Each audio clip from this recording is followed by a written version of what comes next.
अपनी भक्ति के बारे में जो है हमें विस्तार से बता रहे हैं। ऐसा समझिए कि ये जो कल परम गुह्य ज्ञान दिया भगवान ने हमें, वो भगवान का हृदय है जो भगवान ने अर्जुन के सामने खोल के रख दिया। भगवान अपने हृदय में क्या रखते हैं, उनकी भावना क्या है हम सब जीवात्माओं के लिए, कितना वो हमसे प्रेम करते हैं और वो क्या हमसे अपेक्षा करते हैं।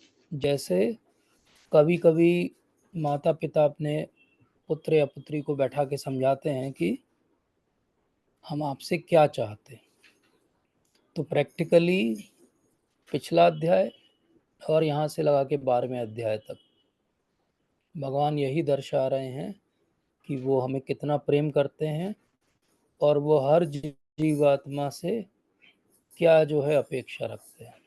तो इस अपेक्षा को आज हम समझेंगे। भगवान जब अपना ऐश्वर्य दिखाएंगे, तो नॉर्मली हम सब ऐश्वर्य की प्रति आकर्षित होते हैं। एक नेचुरल ह्यूमन टेंडेंसी है कि ऐश्वर्य को देख के उसके प्रति आकर्षित होना और ये सोचना कि शायद मुझे भी उस ऐश्वर्य का एक भाग मिल जाएगा। तो पूरा ऐश्वर्य जो भगवान बताएंगे वो ऐसा है कि हमें ही विरासत में भगवान ने दिया है, हमारे ही लिए है वो। लेकिन अब हम अच्छे से उसको समझें और अपने जीवन में करें तो वो अच्छा रहेगा। तो मेरी स्क्रीन दिख रही है सबको?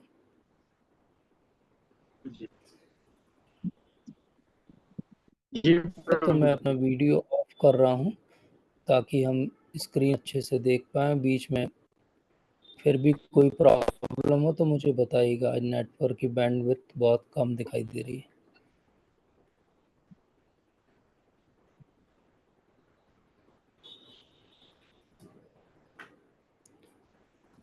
तो आज का हमारा अध्याय है श्री भगवान का ऐश्वर्य, भगवद गीता का 10वां अध्याय, जिसमें भगवान अपने ऐश्वर्य युक्त सारी विभूतियों का वर्णन करेंगे। तो ये बहुत ही अट्रैक्टिव अध्याय है। मैंने जब सबसे पहले भगवद गीता पढ़ी तो मुझे बहुत आकर्षित किया इस अध्याय ने, और लंबे समय तक मेरा ये फेवरेट जो है वो चैप्टर भी बना रहा। तो समय के साथ वो फेवरेट चैप्टर तो चेंज होता रहा, लेकिन फिर भी मुझे ये अध्याय बहुत आकर्षित करता है क्योंकि भगवान बहुत खुले मन से जो अपने बारे में सब कुछ बताते हैं। तो पहले हम मंगलाचरण कर लें, उसके बाद आगे बढ़ेंगे। ॐ अज्ञानतिमिरन्धस्य ज्ञानाञ्जनशलाकया चक्षुरुन्मिलितं येन तस्मै श्रीगुरुवे नमः। श्रीचैतन्यमनोभीष्टं स्थापितं येन भूते स्वयं रूपः कदा मह्यं ददाति स्वपदान्तिकं। वन्देऽहं श्रीगुरो श्रीयुतपदकमलं श्रीगुरोन् वैष्णवांश्च श्रीरूपं साग्रजातं सगणरघुनाथान्वितं तं सजीवं साद्वैतं सावधूतं परिजनसहितं कृष्णचैतन्यदेवं श्रीराधाकृष्णपदां सहगणललिता श्रीविशाखान्वितांश्च नमः। ॐ विष्णुपदाय कृष्णपृष्ठाय भूतले श्रीमते भक्तिवेदांत स्वामिनिति नामिने। नमस्ते सारस्वते देवे गौरवाणी प्रचारिणे निर्विशेष शून्यवादी पाश्चात्य देश तारिणे। वाञ्छाकल्पतरुभ्यश्च कृपा सिन्धुभ्य एव च पतितानां पावनेभ्यो वैष्णवेभ्यो नमो नमः। नमो महावदन्याय कृष्णप्रेमप्रदायते कृष्णाय कृष्णचैतन्य नाम्ने गौरत्विषे नमः। पञ्चतत्त्वात्मकं कृष्णं भक्तरूपस्वरूपकं भक्तावतारं भक्ताख्यं नमामि भक्तशक्तिकम्। हे कृष्ण करुणा सिंधु दीनबंधो जगतपते गोपेश गोपिका कांत राधा कांत नमोस्तुते। तप्त कांचन गौरांगी राधे वृंदावनेश्वरी वृषभानुसुते देवी प्रणमामि हरिप्रिये। जय श्री कृष्ण चैतन्य प्रभु नित्यानंद श्री अद्वैत गदाधर शिवासादि गौर वृंद। हरे कृष्णा कृष्णा कृष्णा हरे हरे, हरे राम राम राम हरे हरे। हरे कृष्ण कृष्ण कृष्ण हरे हरे, हरे राम राम राम हरे हरे। हरे कृष्णा कृष्ण कृष्ण हरे हरे, हरे राम राम राम हरे हरे।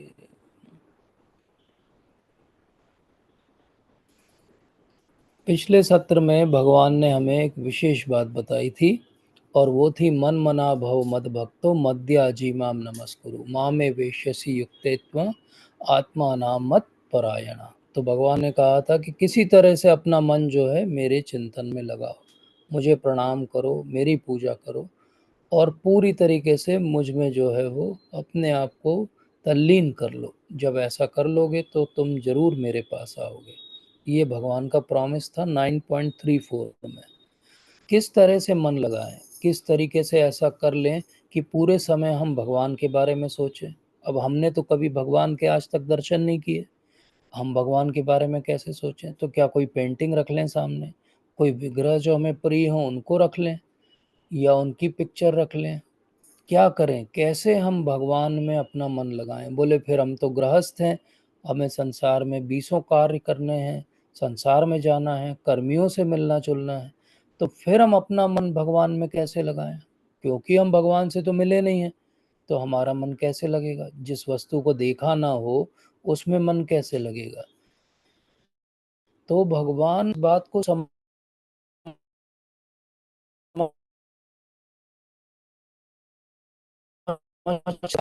चाहे आपने अभी तक भगवान के दर्शन नहीं भी किए हों, तो उसी बात को विशेष रूप से हम सबको समझाएंगे। तो वो क्या कहेंगे? भगवान ने कहा कि हे महाबाहु अर्जुन, अभी अर्जुन ने कोई प्रश्न नहीं पूछा है, भगवान स्वयं ही स्पॉन्टेनियसली कह रहे हैं। क्या कह रहे हैं? और आगे सुनो। और क्या बात कहते हैं कि भूय एव महाबाहो शृणु में परमम वच, मेरा परम वचन सुनो महाबाहो। महाबाहो मतलब बलिष्ठ भुजाओं वाले अर्जुन, मेरी बात सुनो। क्या सुने, कैसे सुने? क्योंकि तुम मेरे प्रिय सखा हो, अतः मैं तुम्हारे लाभ के लिए ऐसा ज्ञान प्रदान करूंगा जो अभी तक मेरे द्वारा बताए गए ज्ञान से श्रेष्ठ होगा। यहाँ पे बहुत महत्वपूर्ण बात भगवान ने बताई, हित काम्या। हित काम्या मतलब तुम्हारे हित के लिए।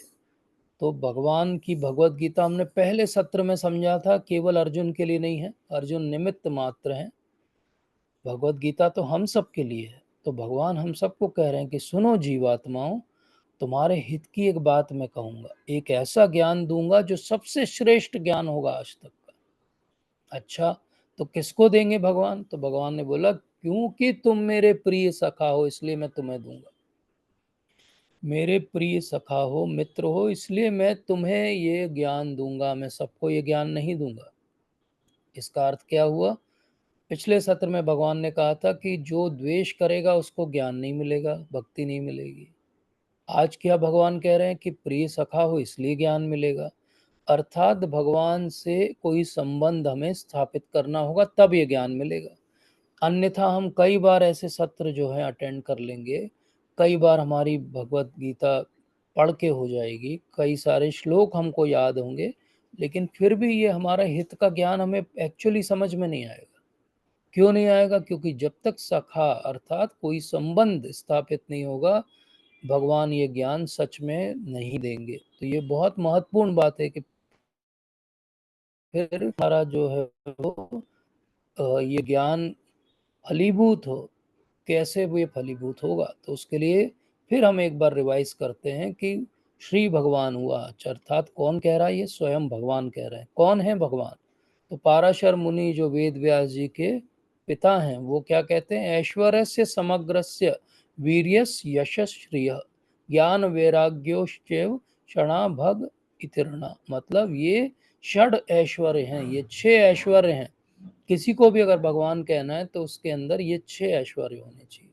तो ऐश्वर्य स्वयं होना चाहिए पूरी तरीके से, और उसके अंदर बल होना चाहिए, धन होना चाहिए, यश होना चाहिए, रूप होना चाहिए, ज्ञान होना चाहिए, वैराग्य होना चाहिए। हम अपने संसार में कोई कोई जीवात्मा जब इसमें से कोई एक कुछ अंश मात्र में दर्शित करता है तो उसकी तरफ आकर्षित हो जाते हैं। कोई बहुत धनी होता है तो हम बात करने लगते हैं, अरे उसके पास रोल्स रॉयस है। कोई थोड़ा बलवान होता है तो हम कहते हैं, अरे वो इतने सारे WWE के मैच जीत चुका है। अगर कोई थोड़ा फेमस होता है तो हम बात करने लगते हैं कि आज उसकी बात हर कोई कर रहा है। कोई थोड़ा रूपवान होता है तो उसके प्रति हम आकर्षित हो जाते हैं। कोई थोड़ा ज्ञानी होता है, कोई एग्जाम में फर्स्ट आ जाता है, कोई कॉम्पिटिटिव एग्जाम निकाल लेता है तो हर कोई उसकी चर्चा करने लगता है। और फिर विरक्त चूड़ामणि साधु महात्माओं को देखते हैं तो फिर हमें लगता है ये कितने बड़े वैरागी हैं। लेकिन इनमें से कोई भी ये क्लेम नहीं कर सकता, धनी से धनी व्यक्ति जो आज संसार में होंगे वो भी कोई ये क्लेम नहीं कर सकते कि सारे संसार का धन उनके पास। बलवान से बलवान व्यक्ति भी ये नहीं कह सकता कि मैंने 7 वर्ष की उम्र में एक पहाड़ को उठाया था। और यश की जहाँ तक बात करें तो भगवान से ज़्यादा यशस्वी कोई भी नहीं है। 5,000 साल पहले भगवान का बोला हुआ ज्ञान आज भी हम लोग समझने का पूरा जीवन प्रयास करते हैं और कुछ एक बात बात को छू पाते हैं उसकी। और भगवान का रूप तो बहुत ही सुंदर है। हम अभी भागवतम के दशम स्कंद में भगवान के रूप की बार बार चर्चा करते हैं। और भगवान का ज्ञान और वैराग्य तो आप भागवत पढ़ेंगे तो आपको समझ में आएगा कि पूरे युद्ध में निर्णायक रूप से भगवान ने जो है कि जीत दिलाई पांडवों को। लेकिन उन्होंने ये क्लेम नहीं किया विक्ट्री के बाद कि ये किंगडम मेरा है। उन्होंने बोला कि आपका है, आप संभालो इसको। और ऐसा एक बार नहीं, भगवान ने कई बार किया। तो इस तरीके से भगवान का जो षड ऐश्वर्य हैं उनमें से एक प्रमुख ऐश्वर्य क्या है? प्रमुख ऐश्वर्य है कि भगवान कैसे वैरागी हैं। तो ये पिक्चर देखिए कि अर्जुन उनके सखा हैं और भगवान उनके सारथी बनने को तैयार हो गए। सारथी अर्थात बहुत लो पोजीशन। लेकिन क्या हो गया? भगवान इतने महान हैं और इतने भक्त वत्सल हैं कि वो उस बात के लिए भी एग्री हो जाते हैं। तो ये भगवान का ऐश्वर्य अगर हम जाने तो हम हमेशा ये बात की चर्चा करते हैं और बार बार हम इस बात को रिपीट करते हैं कि एक भगवान की स्वीटनेस है और एक भगवान की ग्रेटनेस है। जितनी ज़्यादा हम ग्रेटनेस को जानेंगे उतना हम स्वीटनेस को रिस्पेक्ट कर पाएंगे। भगवान का जितना ऐश्वर्य हम समझेंगे, हमारी बुद्धि जो लॉजिक से चलती है वो ये समझेगी कि लॉजिकली जो है भगवान ग्रेट हैं। तो फिर हम ये समझ पाएंगे हाँ भगवान पे ध्यान लगाना है और भगवान ही हमारे जो है सर्वे सर्वा है। तो ये समझना कि भगवान का ऐश्वर्य कैसा है। तो भगवान स्वयं कहते हैं कि भाई मेरा ऐश्वर्य कैसा है? बोले मेरा ऐश्वर्य ऐसा है कि ना देवता जानते हैं उसको, ना महर्षि गण जानते हैं, क्योंकि मैं सारे देवता और महर्षियों का भी कारण स्वरूप हूँ। भगवान ने ये क्यों कहा कि देवता और महर्षि दोनों नहीं जानते मेरा ऐश्वर्य? क्योंकि देवताओं के रूप में कौन हो गए? जो ऐश्वर्य में पराकाष्ठा है वो देवताओं के पास है, और महर्षियों के रूप में ज्ञान की जो पराकाष्ठा है वो महर्षियों के पास है। तो भगवान ने दोनों एक्सट्रीम के एग्जाम्पल दिए कि देवता जिनके पास सारा सारा कुछ ऐश्वर्य है वो भी ये नहीं समझते कि मेरा ऐश्वर्य कितना है, और महर्षि जिनके पास सब ज्ञान है, सोर्स है ज्ञान के, वो ये नहीं समझ पाते अपने ज्ञान को लगा के कि मेरा उद्गम उत्पत्ति और मेरा ऐश्वर्य क्या है। तो इससे तो ये साफ हो जाता है कि भाई ये 10 चैप्टर जो है सेकंड श्लोक पे खत्म हो जाना चाहिए था। क्योंकि जब भगवान ने ही कह दिया कि मेरे ऐश्वर्य को कोई नहीं जान सकता तो फिर हम प्रयास ही क्यों करें? हम हम कौन भगवान के ऐश्वर्य के बारे में चर्चा करने वाले? लेकिन फिर शिला विश्वनाथ चक्रवर्ती ठाकुर पाद कहते हैं कि चाहे वो देवता ना जान पाते हो क्योंकि वो सकाम कर्मी हैं, और वो सारे जो संत हैं, जो बड़े-बड़े ऋषिगण हैं, वो इसलिए नहीं जान पाते क्योंकि वो भगवान निराकार रूप पे ज़्यादा ध्यान कर लेते हैं। लेकिन भक्त जान पाते हैं और भक्तों के लिए ही तीसरे श्लोक से आगे भगवान ने कहा। तो बोले कैसे भगवान को जाने? कैसे भगवान का ऐश्वर्य जाने? तो बोले भगवान कैसे हैं? अजन्मे हैं, अनादि हैं, समस्त लोकों के स्वामी हैं। मनुष्यों में केवल वही मोह रहित और समस्त पापों से मुक्त होता है जो इस बात को जान लेता है। अच्छा, तो कौन होता है वो मोह रहित और कौन होता है वो पापों से मुक्त? बोले वो एक भक्त होता है। भक्त ही भगवान को उस रूप में समझता है कि भगवान का कभी जन्म नहीं हुआ, वो अनादि हैं और समस्त लोकों के स्वामी हैं। जब इस तरीके से कोई भगवान को समझ लेता है, तो क्या होता है उसके जीवन में? उसके जीवन में ये होता है कि ब्रह्मा जी को भी लोग कह देते हैं कि वो अज हैं, लेकिन ब्रह्मा जी अज बस हैं, अनादि नहीं है।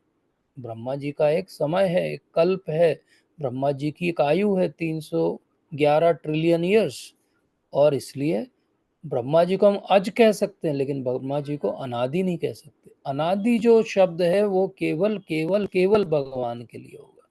इसीलिए भगवान का ऐश्वर्य बहुत विशेष हो जाता है। क्यों महर्षि देवता नहीं जान पाते? क्योंकि भगवान का ओरिजिन उनके पहले का ओरिजिन है। आपके पहले जो आया हो उसको आप कैसे जानोगे? उसको तो उसके पहले वाला ही जान सकता है, और भगवान के पहले तो कोई भी नहीं आया। तो भगवान का ऐश्वर्य कैसा है? एक तरफ वो अनादि हैं, अज हैं, उनका जन्म नहीं होता है। एक तरफ हम हर बार कृष्ण जन्माष्टमी मनाते हैं।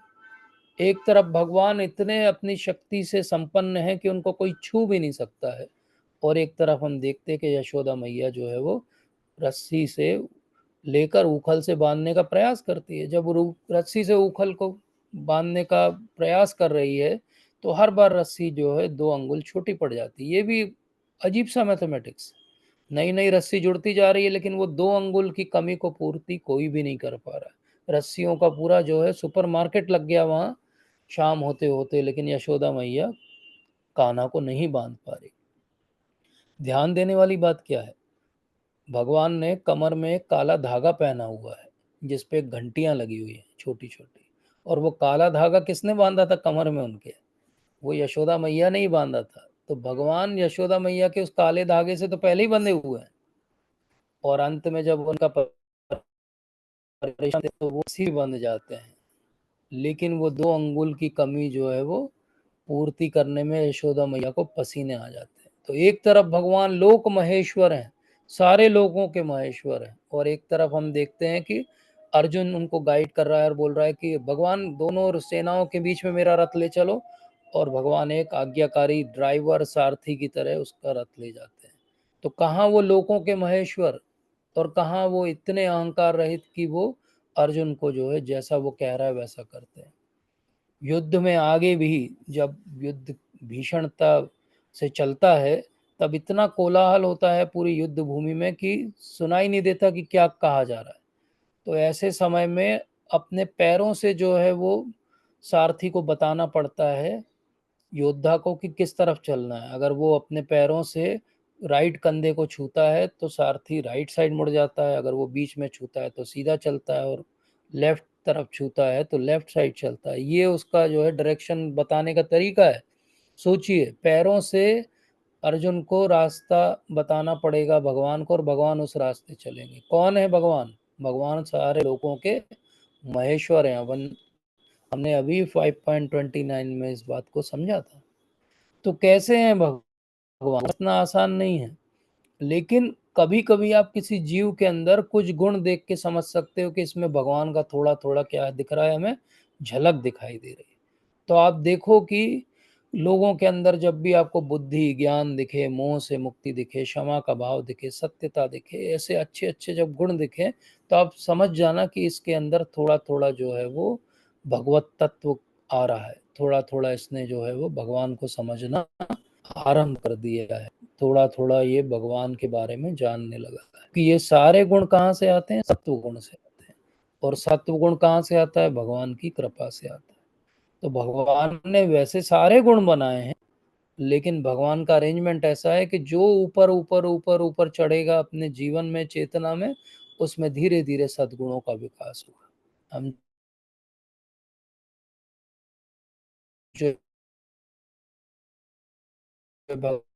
परिवार समझेगा कि जीवन में एक शांति का अनुभव हमें नहीं हो रहा है। अगर हमें अभी भी एंजाइटी होती है तो इसका अर्थ क्या है कि फिर से पढ़ने की जरूरत है। ऐसे ही भागवत पढ़ने से अगर आपको भगवान के प्रति अनुराग नहीं आ रहा है और भगवान की लीला में रस नहीं आ रहा है, फिर से भागवत पढ़ने की आवश्यकता है। तो भगवत गीता और भागवत पढ़ना पूरे जीवन का एक प्रोजेक्ट है। ऐसा नहीं कि एक बार पढ़ लिया हो गया, एक श्लोक पढ़ लिया हो गया, एक चीज समझ ली हो गया, ऐसा नहीं है। ये जीवन भर का काम है। एक बार पढ़ के हो जाए तो कोई मुझे पूछ रहा था कि ये 18 डेज का हो जाएगा, उसके बाद क्या करेंगे प्रभु जी? तो हमने कहा कि हम फिर से भगवत गीता पहले अध्याय से आरंभ कर देंगे, पढ़ते रहेंगे। जब तक जीवन है भगवत गीता पढ़ते रहेंगे। अलग अलग फॉर्मेट में पढ़ेंगे, कभी चैप्टर वाइज पढ़ेंगे, तो कभी श्लोक वाइज पढ़ेंगे, कभी थीम वाइज पढ़ेंगे, कभी और विस्तार से बाकी टीकाओं के साथ पढ़ेंगे, लेकिन भगवत गीता पढ़ते रहेंगे। तो इसलिए जो इस ऐश्वर्य और योग से पूर्णतः आश्वस्त है वह अनन्य भक्ति करेगा। तो कल भगवान ने कहा था कि अनन्य भक्त बनो मेरे। आज भगवान कहेंगे कि भाई अनन्य भक्त कौन बनेगा? हर कोई नहीं बनेगा। कोई संदेह नहीं कि अगर वो भगवान के ऐश्वर्य को समझ लेगा तो अनन्य भक्ति करेगा। हम अपने जीवन में भी देखते हैं, जब किसी के बारे में कुछ पढ़ते हैं तो हम उसके प्रति आकर्षित हो जाते हैं। हम पढ़ते हैं अरे वो कितने दयालु हैं, तो हम जब कष्ट में आते हैं तो तुरंत उनके दरवाजे पहुंच जाते हैं कि ये तो जरूर मेरी सहायता करेंगे। हम अगर पढ़ते हैं किसी कॉम्पिटिटिव एग्जाम के टॉपर के बारे में कि इसने टॉप किया है, उसकी दिनचर्या ऐसी थी, तो पढ़ने के बाद हमको लगता है कि अगर मैं भी ऐसी दिनचर्या अपनाऊंगा तो मैं भी अगली बार टॉप करूंगा। तो ये क्या हो रहा है, जितना आप जानोगे उतना आप उस व्यक्ति को अप्रिशिएट करोगे। इसीलिए जितना हम भगवान के ऐश्वर्य को जानेंगे और आश्वस्त होते जाएंगे कि यही भगवान है, उतनी हम उनकी अनन्य भक्ति में तत्पर हो पाएंगे। इसलिए भगवान को अलग अलग नामों से अलग अलग रिलीजन में बुलाया जाता है, लेकिन महत्वपूर्ण बात क्या है कि ये समझना कि भगवान कितने महान है। तो हर रिलीजन में, हर धर्म में कहा जाता है कि भगवान महान है। गॉड इज ग्रेट अंग्रेजी में कहा जाता है बाइबल के अंदर। अल्लाह अकबर का अर्थ भी क्या होता है कि भगवान ग्रेट है। हर कोई कह रहा है कि भगवान महान है।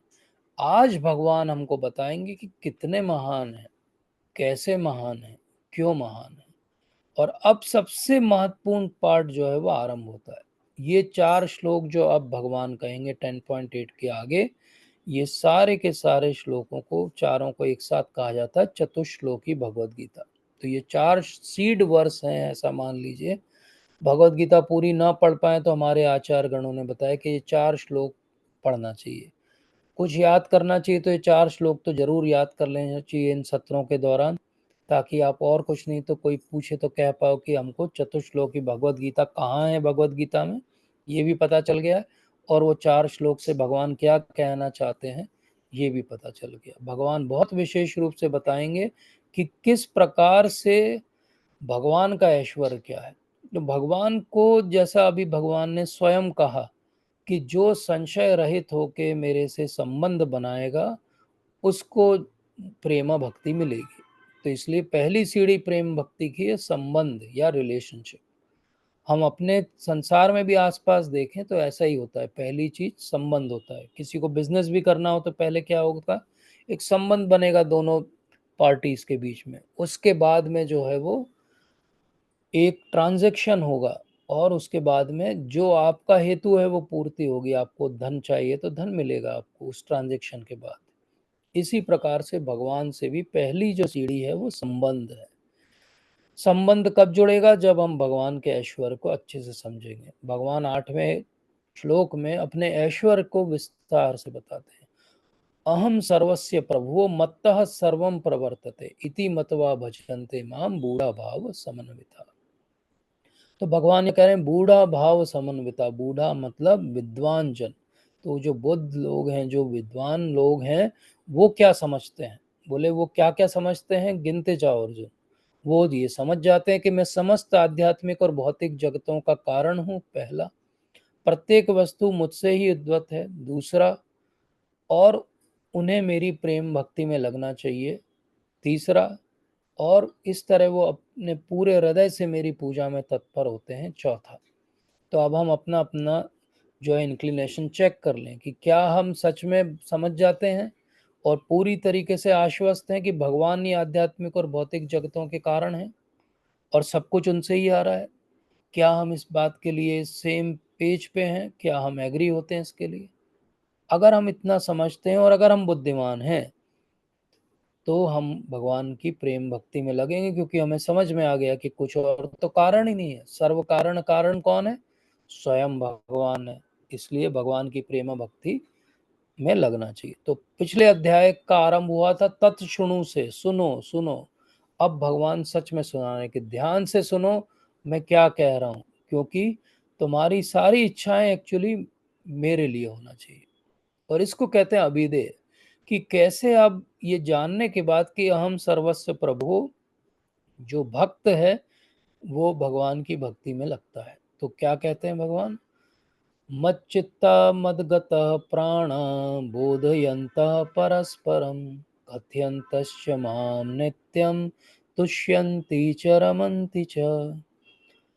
तो मेरे शुद्ध भक्तों के विचार मुझ में वास करते हैं, उनके जीवन मेरी सेवा में अर्पित रहते हैं और वो एक दूसरे को ज्ञान प्रदान करते तथा मेरे विषय में बात करते हुए परम संतोष तथा आनंद का अनुभव करते हैं। तो इस प्रकार से शुद्ध भक्त की डेफिनेशन क्या है? सिंपल सी है, मत चित्ता मद गता प्राण। मत चित्ता मतलब मन पूरी तरीके से भगवान में रम जाए, तल्लीन हो जाए और कहीं मन न लगे। मद गता प्राण, पूरा जीवन प्राण जिसने भगवान को अर्पित कर दिया। अच्छा, तो जिसका मन भगवान में लग जाए और जिसके प्राण भगवान में लग जाए, वो क्या करेगा? बाहर से हमको कैसे समझ में आएगा कि वो भगवान में अपना मन और प्राण लगा चुका है? तो बोले बोध ही अंतः परस्परम। ऐसे भक्त जो हैं वो एक दूसरे को मेरे बारे में चर्चा करेंगे, उपदेश देंगे, ज्ञान प्राप्त करेंगे उनसे, और उन्होंने जो समझा है वो उन दूसरे को बताएंगे। तो यहाँ पे बोधयंता उपदेश देना मतलब क्या है? वो रियलाइजेशन है। वो रोज आपको भक्ति में जो रियलाइजेशन होता है, उसको जब आप शेयर करते हो, उसको कहते हैं बोधयंता परस्परम। तो न केवल उपदेश देना बल्कि कथयंता, दोनों बातें बोली भगवान ने। भगवान बहुत स्मार्ट है। भगवान ने केवल इतना नहीं बोला कि अपने अपने रियलाइजेशन बताते रहो, बोले कथयंता, तुम मेरे बारे में कथा भी करो, तुम मैंने जो जो लीलाएं की उसकी भी चर्चा करो, और उन लीलाओं से तुम्हें क्या समझ में आया जीवन में अपने, वो बोधयंतः परस्परम भी करो। दोनों बातें करो, कथयंतज भी करो और बोधयंतः भी करो। इसीलिए गोपी गीत में हम सुनते हैं तब कथामृतम तप्त जीवनम। तो कथा करना, पूरी भागवत क्या है? कथा है। तो सुखदेव महाराज क्या कर रहे हैं और परीक्षित महाराज के बीच का इंटरेक्शन क्या? यही है, मत चित्ता मत गता प्राणा। उन्होंने तो अपना प्राण दे दिया है। 7 दिन बाद उनके प्राण पखेरु उड़ने वाले हैं, लेकिन उन्होंने प्राण दे दिया है कि बिना खाए पिए बैठ के वो भगवान के बारे में सुन रहे हैं। बोधयंता और कथयंता, एक दूसरे को उपदेश भी दे रहे हैं और एक दूसरे से भगवान की कथा की चर्चा भी कर रहे हैं। अच्छा, तो बोले ये तो बहुत लोग करते दिखते हैं, स्टेज बनते हैं बड़े बड़े, हजारों लोगों की भीड़ इकट्ठी होती है, 15 20 50 60 लाख रुपए की बातचीत होती है। बोले वो बोधियंता कथयंता है क्या? नहीं नहीं नहीं नहीं, वो नहीं है। क्यों कहते हैं भगवान ऐसा? नित्यम नित्यम नित्यम, निरंतर। क्या वो निरंतर करते हैं? नहीं। उनको जब 15 20 50 लाख मिलते हैं तो करते हैं, जब स्टेज मिलता है तो करते हैं। तो नित्यम है क्या? नहीं। हम हमेशा कहते हैं भागवत में कि नित्यम भागवत सेवया। तो नित्यम, नित्यम मतलब हमेशा। अच्छा, कोई नित्य भी कर सकता है? बोले रोज उसे 15 लाख रुपए मिलते हैं, वो रोज करता है कथा। हाँ, फिर बात आती तुष्यंती और रमंती। क्या वो प्रसन्न है कथा करके? क्या उनको वो दिव्य आनंद मिल रहा है भगवान की कथा करने से, चर्चा करने से? तो सबसे बड़ा जो लिटमस टेस्ट है वो ये है। कोई चित्त भी लगा सकता है सहजिया होके, कोई प्राण भी उसको लग सकता है कि लगा दी हमने भगवान में। कोई भगवान के बारे में उपदेश और कथा भी कर सकता है लेकिन अंदर मिथ्याचारी हो सकता है। कोई नित्य भी ऐसा मिथ्याचार कर सकता है, लेकिन उसको तुष्यंती और रमंती नहीं मिलेगा। तुष्यंती रमंती तो भगवान के हाथ में है, वो कब मिलेगा? जब आप जो है वो सच्चे मन से, सच में पूरे हृदय से केवल भगवान को इसलिए सराहोगे क्योंकि भगवान आपके प्रिय हैं, आपको भगवान से कुछ नहीं चाहिए, ये भाव होना चाहिए। तो शुद्ध भक्त का स्टैंडर्ड ये है भगवान के आधार पे। तो कई बार ये प्रश्न उठता है, हम बहुत दिनों से चैंटिंग कर रहे हैं, हमको चैंटिंग में कुछ मजा नहीं आ रहा, आनंद नहीं आ रहा है, कुछ समझ में नहीं आ रहा है, बंद कर दें क्या, कुछ और करके देखें क्या। तो ये वाला श्लोक हमें समझना चाहिए, अभिधेय का श्लोक है कि तुष्यंती रमंती के पहले बहुत कुछ आता है। आपको तुष्यंती चाहिए, आपको रमंती चाहिए, लेकिन आपका मच्चित्ता मदगता प्राणा बोधयंत कथयंत नित्यम कुछ भी नहीं हुआ है। आपका भक्तों के बीच परस्पर संवाद नहीं है। आप जो है वो वैष्णव अपराध कर रहे हो, और फिर आप सोचते हो कि नहीं, मुझे तुष्यंती और रमंती मिलेगा, तो वो भगवान का डिपार्टमेंट है, वो आपको उसकी चाबी नहीं देंगे। तुष्यंती और रमंती तब होगा जब मत चित्ता मदगता प्राणा होगा। ये सबसे महत्वपूर्ण श्लोक है, मुझे ऐसा लगता है, इसलिए हमने थोड़ा सा ज्यादा समय दिया, लेकिन इस श्लोक को बहुत ध्यान से हम सब भक्तों को समझना चाहिए। भगवान क्या कहते हैं, अभिधेय किस तरीके से भगवान की शांति इसके से करना चाहिए कि अंत में हमें आनंद का अनुभव हो। अच्छा, तो भगवान आनंद का अनुभव हो गया उनको, उन्होंने तो इतना कुछ कर दिया आपके लिए, अपने प्राण दे दिए आपके लिए, मन दे दिया आपको, आपने क्या कर दिया उनके लिए? ऐसा अर्जुन के मन में प्रश्न आ सकता था। अर्जुन ने पूछा नहीं, और हमारे कलयुगी दिमाग में तो जरूर आता। तो भगवान ने उसका भी जो है उत्तर पहले ही दे दिया। तेषां सतत युक्तानां भजतां प्रीतिपूर्वकं ददामि बुद्धि योगम तम येन माम उपयान्ति ते। ये प्रयोजन है। भगवान क्या करेंगे? बोले जो मेरी ऐसे प्रेम पूर्वक सेवा करने में निरंतर लगा रहेगा। अभी पिछले श्लोक में बोला नित्यम, अब क्या बोला भगवान ने? सतत। कल भी बोला था सततम कीर्तयन्तु माम। निरंतरता बहुत आवश्यक है। निरंतरता जब तक भक्ति में नहीं रहती, आज अच्छी कल खराब, आज बहुत सीरियस कल बिल्कुल नहीं, तो उसको कहते हैं घन तरल भक्ति। घन तरल भक्ति, कभी बहुत सॉलिड भक्ति, और कभी ऐसी लिक्विड भक्ति, और कभी वाटर वेपर वाली भक्ति कि दिखाई नहीं दे रही कहाँ गई भक्ति। भगवान बार बार एक शब्द को कहते हैं कि निरंतर सतत रूप से नित्यम मेरी सेवा करो। तो जो निरंतर लगे रहते हैं, भगवान उनके लिए क्या करते हैं? बोले उनको मैं ज्ञान प्रदान कर दूंगा, ऐसा ज्ञान दूंगा कि वो सीधे मुझ तक आ जाएंगे। और भगवान पहले ही कह चुके हैं कि यद गतवान अनिवर्तन्ते तद धामा परमम मम। जहां जाने के बाद वापस नहीं आना पड़ता, वो मेरा धाम है। तो बस वो धाम का टिकट कब मिलेगा हमें? जब हम निरंतर रूप से भगवान की सेवा करेंगे। तो ये प्रयोजन है। तो पहले संबंध है भगवान के ऐश्वर्य को जानना, फिर अभिधेय है कि हमें क्या क्या करना है अपनी तरफ से, और फिर प्रयोजन है कि भगवान क्या करेंगे। तो जब इस प्रकार से जीवन हम जिएंगे कि प्रेम पूर्वक भगवान की सेवा में लगे रहेंगे, अपनी पूरी बुद्धि को जो है हम भगवान के लिए लगा देंगे, हम किसी और योग में नहीं फंसेंगे, अटकेंगे, हम केवल भगवान के बारे में सोचेंगे, तो भगवान फिर एक और विशेष कृपा करेंगे। केवल उतना ज्ञान देके कि वापस कैसे आना उतना ही बस नहीं करेंगे, वो क्या करेंगे? तेषामेव अनुकंपार्थम अहम अज्ञान जमतम। मैं एक विशेष अनुकंपा करूंगा उनके लिए, एक विशेष कृपा। भगवान तो है ही कृपालु, सब पे कृपा करते हैं, लेकिन भक्तों पे क्या करते हैं? वो विशेष कृपा करते हैं। ये विशेष कृपा क्या है? बोले अंधकार से जन्मा ये पूरा जो अज्ञान और अंधकार का एक पूरा साम्राज्य है, वो सब मैं समाप्त कर दूंगा। अब आप देखो, कहीं पे अंधकार हो हजारों साल से, और आप अगर एक दिया जला दो, एक टॉर्च जला दो, तो क्या होगा? वो अंधकार उस क्षण समाप्त हो जाएगा। तो हजारों करोड़ों सालों के अंधकार को समाप्त करने में एक क्षण लगता है, उतना ही जितना लाइट को ट्रैवल करने में लगता है, स्पीड ऑफ लाइट। इसका अर्थ क्या हुआ? हमारे हृदय में कई सारे जन्मों से, योनियों से बहुत अज्ञान है और अंधकार है, लेकिन भगवान की कृपा कैसी है कि एक क्षण में भगवान जो है उस अंधकार को समाप्त कर सकते हैं। एक क्षण में जो है पूरा अंधकार समाप्त कर सकते हैं। ये सबसे बड़ी विशेष कृपा है। तो भगवान की कृपा इस रूप में मत देखिए कि मेरा बैंक बैलेंस बढ़ा दिया भगवान ने। भगवान की कृपा इस रूप में मत देखिए कि मुझे रोग था तो रोग मुक्ति दे दी भगवान ने। भगवान की कृपा इस रूप में मत देखिए कि मेरी भौतिक इच्छाएं थी जिनको पूरा कर दिया जब से मैं भक्ति में आया। कई बार हम लोग ऐसा सुनते हैं कि ऐसा हमने किया मंदिर में और देखिए अगले दिन हमारा जो है वो टेंडर पास हो गया, अगले दिन जो हमें बहुत बड़ा ऑर्डर मिल गया। ये भगवान की कृपा नहीं है।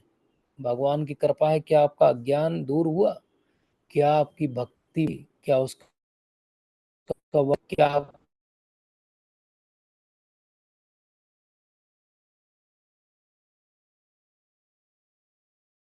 आपका गुरु भगवान की निरंतर कृपा तो सबके लिए है। तो इस तरह 10.8 से 10.11 तक भगवान ने हमें चतुश्लोकी भगवत गीता के माध्यम से बहुत विशेष ज्ञान दिया। अब इसके बाद अर्जुन तो भगवान पे पूरा विश्वास करते हैं। तो जब वो ऐसा सुनते हैं ये 4 श्लोक, अब हमने भी सुने अभी चारों श्लोक, हमें कोई असर नहीं हुआ। लेकिन अर्जुन भगवान के नित्य पार्षद हैं। जब उन्होंने भगवान के मुख से भगवान का ऐसा जो है ग्लोरिफिकेशन सुना, तो जैसे इमोशनल बिल्कुल हाई टाइड है ये वाला जो पार्ट है 10th चैप्टर का, ये हाईएस्ट टाइड है भगवत गीता का। टाइड मतलब ज्वार भाटा जिसको हम कहते हैं, तो वो सबसे ऊंचा जो है वो चढ़ा हुआ इमोशनल पॉइंट है ये। तो जब भगवान बोलते बोलते इमोशनल हो गए और सब कुछ बोल दिया उन्होंने कि मैं क्या क्या करूंगा, वो क्या क्या करेंगे, और फिर मैं कैसे उनके ऊपर कृपा करूंगा, तो अर्जुन से रहा नहीं गया। अर्जुन बहुत इमोशनल हो गया, हाथ जोड़ के आंखों से अश्रु बहने लगे। अर्जुन को याद आ गया पहले चैप्टर में क्या हुआ था, मैं कितना कंफ्यूज था, मैं क्या क्या अनर्गल बातें कर रहा था। और फिर उसे याद आया कि 2.7 में कैसे मैंने भगवान को सरेंडर कर दिया था और अपना गुरु बना लिया था, लेकिन ये तो स्वयं भगवान है। ऐसा उद्घाटन अभी स्वयं भगवान ने किया। तो अब क्या हो रहा है, अब अर्जुन का जो इमोशनल जो एंगल है वो बहुत एक्यूट हो गया, बहुत बढ़ गया। तो उसने क्या बोला, परम ब्रह्म परम धाम पवित्रम परमम भवाम पुरुषम शाश्वतम दिव्यम आदिदेवम अजम विभु। तो अर्जुन ने कहा आप परम भगवान हैं, आप परम धाम हैं, आप परम पवित्र हैं, आप परम सत्य हैं, आप नित्य हैं, दिव्य हैं, आदि पुरुष हैं, अजन्मे हैं, महानतम हैं। नारद असित देवल व्यास जैसे ऋषि आपके सत्य की पुष्टि करते हैं और अब आप स्वयं भी मुझसे प्रकट कर रहे हैं। तो अर्जुन एक क्वालिफाइड पर्सन है, उनको पता है कि पहले भी लोगों ने हिंट किया है, लेकिन अभी पहली बार उन्होंने भगवान के मुख से सुना है कि आप परम भगवान हैं। अब कभी हम अपने आप को अर्जुन की श्रेणी में ऐसे रख के देखें कि किसी के साथ आपका जीवन बीता हो कई सालों का, और सडनली एक दिन रिवील हो कि ये जो पास में बैठा हुआ व्यक्ति है जिससे मैं रोज डील करता हूँ, मेरे पास वाले कैबिन में, ऑफिस में, या मेरे घर में मेरा एक रिलेटिव है, वो भगवान है। अब आप सोचिए कैसा लगेगा, एकदम आपको शॉक लग जाएगा, आपको लगेगा भगवान, भगवान मेरे सारथी हैं, भगवान है, खुद कह रहे हैं वो भगवान है। कैसा लगेगा आपको, उसको करोड़ों गुना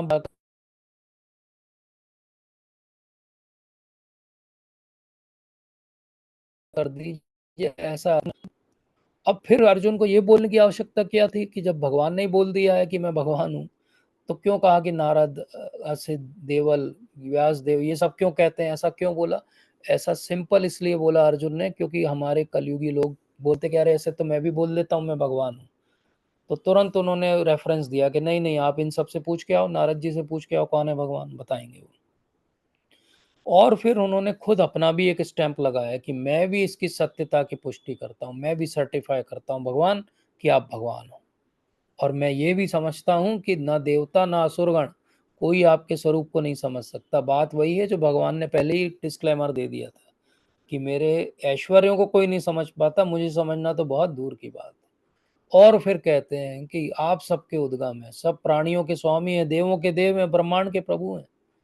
आप ही अपने को अपनी अंतरंगा शक्ति से जानने वाले हैं। भगवान ही केवल भगवान को समझ सकते हैं, कोई और भगवान को नहीं समझ सकता। वो भी भगवान भी स्वयं को कैसे समझते हैं, अंतरंगा शक्ति से समझते हैं। वो अंतरंगा शक्ति कौन है, श्रीमती राधा रानी। भगवान को भी जब अपने आप को समझना होता है तो वो राधा रानी की सहायता लेते हैं। ये भगवत गीता में किसने बोला? अर्जुन ने बोला है। और जब राधा रानी की सहायता से वो अपने आप को समझना चाहते हैं तो वो कहाँ आते हैं?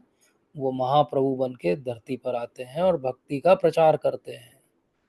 तो ये महाप्रभु के बारे में चर्चा हो रही है कि नहीं श्लोक में? बिल्कुल हो रही है। तो इसलिए अब अर्जुन तो जानते हैं भगवान हैं वो, लेकिन अर्जुन सबकी हमारी सुविधा के लिए कहते हैं कि सारे आपके दैवी ऐश्वर्यों को बताएं जैसे आप एक लोकों में व्याप्त हैं। आपको कैसे मैं चिंतन कर सकता हूँ? जहाँ से हमने आज का सत्र आरंभ किया था कि हम तो भगवान को देखा नहीं है, हम कैसे भगवान का चिंतन करें? तो आज भगवान समझाएंगे कि कहाँ कहाँ क्या क्या देखो तो मेरा चिंतन करो। कुछ भी सुपरलेटिव देखो तो मेरा चिंतन करो। कुछ भी आपको ऐसा दिखे जो भा जाए, आपको अट्रैक्ट कर जाए, तो वो अट्रैक्शन उस वस्तु का नहीं है, उस व्यक्ति का नहीं है, वो भगवान का अट्रैक्शन है। वो भगवान का ऐश्वर्य है जो आपको अट्रैक्ट कर रहा है, बस अलग अलग रूपों में कर रहा है। और दूसरी बात क्या सीखनी है अब इसके बाद? हमें लगेगा कि अरे ये इसके आगे का चैप्टर हमारा पढ़ा हुआ है, सब भगवान के ऐश्वर्यों के नाम गिना सकते हैं हम, आपसे ज़्यादा हम बता सकते हैं ऐश्वर्य के बारे में। बिल्कुल सही बातें हैं सब, लेकिन अर्जुन का टेम्पलेट क्या है कि जितना मैं आपके विषय में सुनता हूँ उतना ही आपके शब्द अमृत को चखना चाहता हूँ। तो क्या हमारे साथ ऐसा होता है कि जितना हम सुनते हैं भगवान के बारे में उतना और सुनना चाहते हैं? कि हम अपने दिमाग को शट कर लेते हैं कि बस बस बस ये तो सब सुना हुआ है, कुछ नया बताइए। कोई नई कथा नहीं है आपके पास? कोई नया जोक सुनाएंगे क्या? वो बॉलीवुड के नए गाने पे भजन बनाया क्या आपने? नहीं, अर्जुन ऐसा नहीं कहता। अर्जुन क्या कहता है? जितना मैं आपके बारे में सुनता हूँ उतना मैं आपको और सुनना चाहता हूँ, मैं और जानना चाहता हूँ। और यही हमको भी प्रयास करना चाहिए। तो हम सबके लिए, जब बाकी भौतिकतावादी लोगों के लिए, अपने स्वयं के चिंतन के लिए और वो अमृत को चखने के लिए, चार कारणों के वजह से वो भगवान को आग्रह करते हैं कि आप अपने ऐश्वर्य को बताइए। कहाँ आग्रह कर रहे हैं? वो अभी लड़ाई आरंभ होने वाली है और भगवान से कह रहे हैं कि अपना अपना ऐश्वर्य बताओ भगवान आप तो श्री भगवान ने कहा हाँ, अब मैं तुमसे अपने मुख्य मुख्य वैभव युक्त रूपों का वर्णन करूंगा अर्जुन, क्योंकि मेरा ऐश्वर्य तो असीम है। भगवान का ऐश्वर्य कैसा है? अनलिमिटेड है, क्वांटिफाइबल नहीं है, गिना नहीं जा सकता है, नापा नहीं जा सकता है, लिखा नहीं जा सकता है। ऐसा बहुत सुंदर एक श्लोक आता है कि पूरी सृष्टि का जो स्पेस है उसको अगर हम एक कैनवस बना दें और पूरे जितने जलाशय हैं उन सब के जल को इंक बना दें और जो बड़े बड़े पर्वत हैं उनकी हम एक पेन बना दें और हम लिखना आरंभ करें कि भगवान के ऐश्वर्य कितने हैं, तो वो सब घिस जाएंगे और खत्म हो जाएंगे, लेकिन भगवान के ऐश्वर्य रिपीट नहीं करने पड़ेंगे आपको। तो हम जानते हैं कि भगवान के ऐश्वर्य इतने हैं कि असंख्य मुखों के द्वारा भी, असंख्य काल से बोले जाने पर भी उनका जो है वो समाप्ति नहीं होती है। ऐसे हैं भगवान के ऐश्वर्य। तो भगवान क्या कहते हैं कि मैं सब जीवों के हृदय में स्थित परमात्मा हूँ, मैं सभी जीवों का आदि मध्य और अंत हूँ। तो ऐसा भी नहीं है कि केवल भगवान आदि हैं, बोले आरंभ कर दिया है, बटन दबा दिया है, चाबी भर दी है, अब खिलौना अपना चलेगा। नहीं, खिलौना अपने से चल भी नहीं सकता है। मध्य भी वही है और अंत भी वही है। और अर्जुन के लिए क्या शब्द का उपयोग किया? हे गुड़ाकेश। गुड़ाकेश अर्जुन कौन है? गुड़ाकेश वो हैं जिन्होंने नींद को जीत लिया है। क्यों नींद को जीत लिया है अर्जुन ने? क्योंकि अर्जुन इतने फिक्स्ड अप है अपनी सेवा में कि उन्हें लगता है कि मैं रात को सो के अपना समय व्यर्थ कर रहा हूँ, क्यों ना ऐसा करूं कि मैं जाग के जो है वो अपनी आर्चरी की प्रैक्टिस करूं, तीरंदाजी की प्रैक्टिस करूं, तो मैं और अच्छा कर पाऊंगा। तो भगवान ने इसीलिए उन्हें कहा कि गुड़ाकेश के रूप में अर्जुन तुमने भी अपना एक प्रोग्रेस डेवलप किया है, तुम्हारा भी एक ऐश्वर्य है, लेकिन मेरे ऐश्वर्यों के सामने वो कुछ भी नहीं है। क्योंकि मैं क्यों? तुम्हारे हृदय में भी परमात्मा हूँ। तो तुम्हें भी जो नींद नहीं आती उसका कारण भी मैं ही हूँ। मैं ही ऐसा करता हूँ कि तुम्हें नींद ना आए। तो मैं आदित्यों में विष्णु हूँ, प्रकाशों में तेजस्वी सूर्य हूँ, मरुतों में मरीचि, नक्षत्रों में चंद्रमा हूँ। अब हम सुनते हैं तो बोले ठीक है, आदित्यों में विष्णु है, प्रकाशों में तेजस्वी सूर्य, आगे बताइए प्रभु जी और बताइए। क्योंकि हम ना आदित्यों को जानते हैं, ना विष्णु को जानते हैं, ना सूर्य के बारे में कुछ समझ है हमारी। तो बेसिकली भगवान की ये जो एग्जाम्पल्स हैं, ये एग्जाम्पल कई बार हम रिलेट नहीं कर पाते, बोले ये एक एग्जाम्पल तो आज के आधुनिक युग के हिसाब से नहीं है। भगवान को ऐसा बोलना चाहिए था कि मैं कारों में बुगाटी हूँ, मैं बाइक्स में हार्ले डेविडसन हूँ, ऐसा कुछ बोलते भगवान। मैं अमीर लोगों में जो है एलॉन मस्क हूँ, तो हम सुनते ध्यान से। लेकिन भगवान ने बोल दिया आदित्यों में विष्णु हूँ, तो आदित्यों में विष्णु हैं भगवान, हम क्या कर सकते हैं। होते होंगे कुछ आदित्य, तो 12 आदित्य होते हैं, मैं विस्तार में नहीं जाऊंगा, लेकिन 12 आदित्य होते हैं और उन आदित्यों में एक जो है वो भगवान है। तो इसी तरह वेदों में सामवेद हूँ। अब आज की स्थिति ये कि 4 वेद के नाम नहीं आते हमको, तो हमको कौन बताए कि सामवेद जो है सबसे बड़ा वेद है। सामवेद वो वेद है जिसमें देवताओं ने भगवान की बहुत सुंदर सुंदर स्तुतियां की हैं। इसलिए भगवान कहते हैं कि वेदों में मैं सामवेद हूँ, क्योंकि मेरी स्तुतियां हैं उसमें। देवों में स्वर्ग का राजा इंद्र हूँ, इंद्रियों में मन हूँ, समस्त जीवों में जीवनी शक्ति हूँ, चेतना हूँ। तो हम जो भी कुछ सुन पा रहे, समझ पा रहे और हृदय में धारण कर पा रहे अपनी चेतना के आधार पे, सबकी चेतना अलग अलग है। तो एक ही बात भगवान की बोली हुई सब पे अलग अलग असर करती है।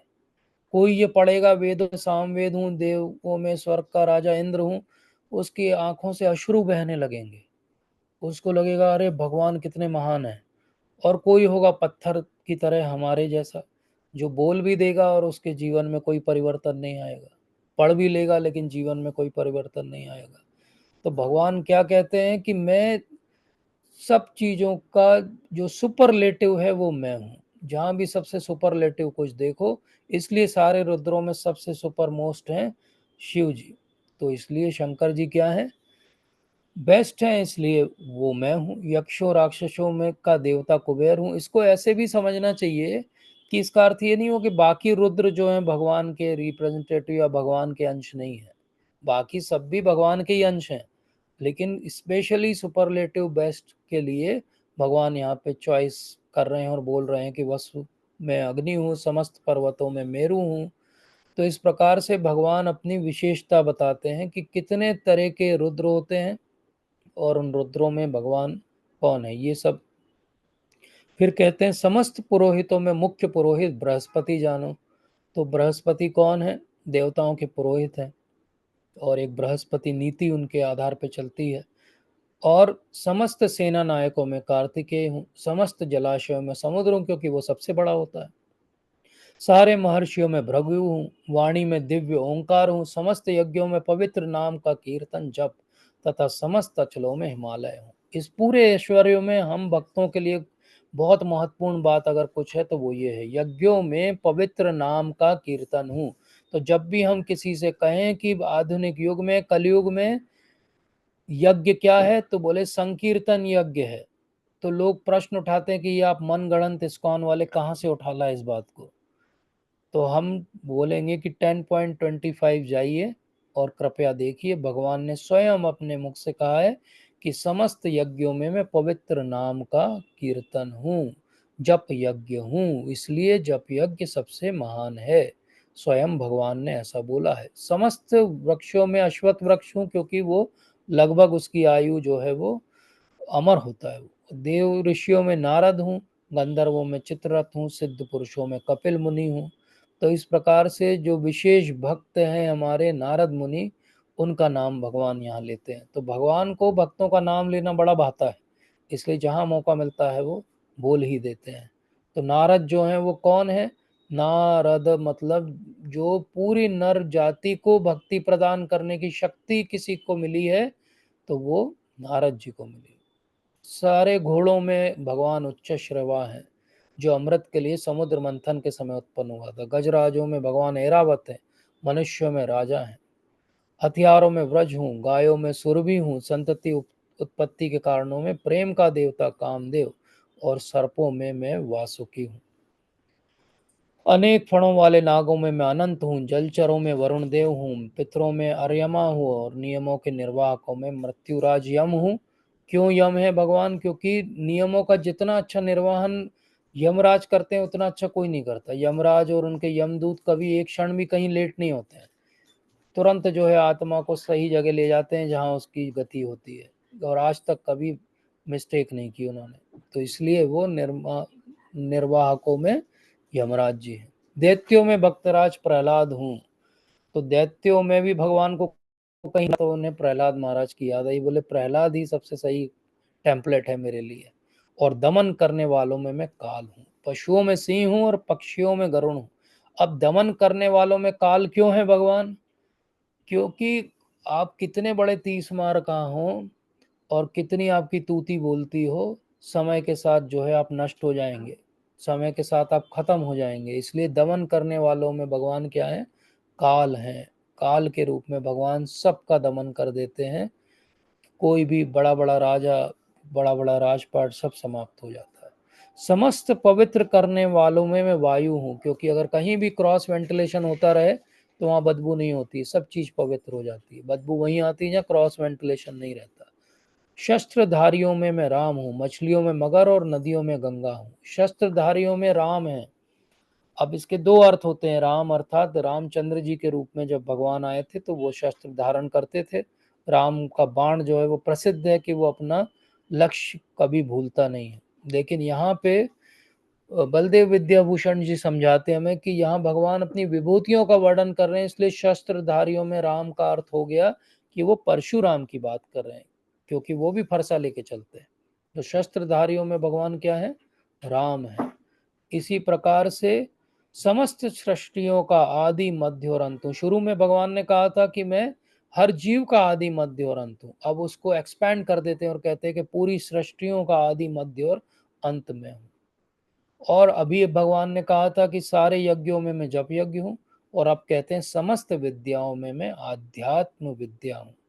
तर्क शास्त्रियों में निर्णायक सत्य हूँ। जब तर्क लगा लगा के लोग आर्ग्यूमेंट करते हैं और किसी एक निष्कर्ष में पहुंचते हैं, अगर वो सत्य पूर्ण निष्कर्ष है तो वो सत्य ही भगवान है। भगवान को बहुत सुंदर तरीके से सत्य के रूप में संबोधित करते हैं। जब देवता आते हैं देव की मैया की स्तुति करने, गर्भ स्तुति, तो वहां पे वो कहते हैं कि आप सत्य को धारण करने वाले हैं। तो भगवान ऐसे सत्य को धारण करने वाले हैं और ऐसे आदि मध्य और अंत जो है सब कुछ भगवान से आता है। इसलिए सही आर्ग्यूमेंट करेंगे तो हम भगवान तक पहुंच सकते हैं।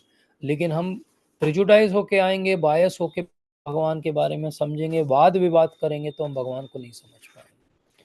अब भगवान कहते हैं अक्षरों में मैं आकार हूं। क्यों आकार है भगवान?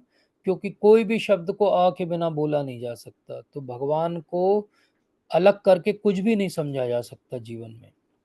हर शब्द, जब आप एथिस्ट भी अगर कोई है और अगर वो ये लिख रहा है कि I don't believe in God, तो हर अक्षर के अंदर आकार है जहाँ पे भगवान दिखाई दे रहे हैं। भक्त को उन अक्षरों में भी भगवान के दर्शन हो रहे हैं। और एथिस्ट और दुष्कृतिन लोग ऐसे होते हैं कि सामने भगवान खड़े हों तो नहीं दिखाई देते हैं। हो सकता है हमारे जीवन में भी भगवान हमारे सामने से निकल गए हों और हमें समझ में ना आया हो। तो समासों में भगवान द्वंद्व समास हैं। ये एक प्रकार की विशेष समास होते हैं संस्कृत में, उनमें भगवान कह रहे हैं कि मैं द्वंद्व समास हूँ। मैं शाश्वत काल भी हूँ और सृष्टि करने वाला ब्रह्मा भी हूँ। तो अंत भी वही कर रहे हैं और आदि भी वही है। तो ये बहुत विशेष भगवान की कृपा है। और ये भगवान के पास ही ये विशेष ऐश्वर्य है कि वो सबको जन्म भी देते हैं और सबके सर्वभक्षी मृत्यु का कारण भी है। तब भी हम जो है भगवान से प्रेम करते हैं। ये भगवान ही कर सकते हैं और कोई नहीं कर सकता। फिर भगवान कहते हैं कि स्त्रियों में कीर्ति, श्री, वाक, स्मृति, मेधा, धृति और क्षमा हूँ। स्त्रियों के ये स्त्रियोचित गुण होते हैं। इसका अर्थ ये नहीं कि ये गुण केवल स्त्रियों में होना चाहिए। इसका अर्थ ये है कि ये गुण स्त्रियों में विशेष रूप से पाए जाते हैं और भगवान ही ये सब गुणों के जो है अधिष्ठाता है। तो कोई अच्छा गुण भी किसी में दिखे, कि किसी की बोलने की क्षमता अच्छी है, किसी की स्मृति बहुत अच्छी है, कोई क्षमाशील है, तो ये सब भी स्त्रियों के गुण भी कहाँ से आते हैं? ये सारी फेमिनाइन क्वालिटीज़ भी कहाँ से आती हैं? भगवान से आती हैं। इसलिए ये इंटेलिजेंस जो है वो बहुत इम्पॉर्टेंट है।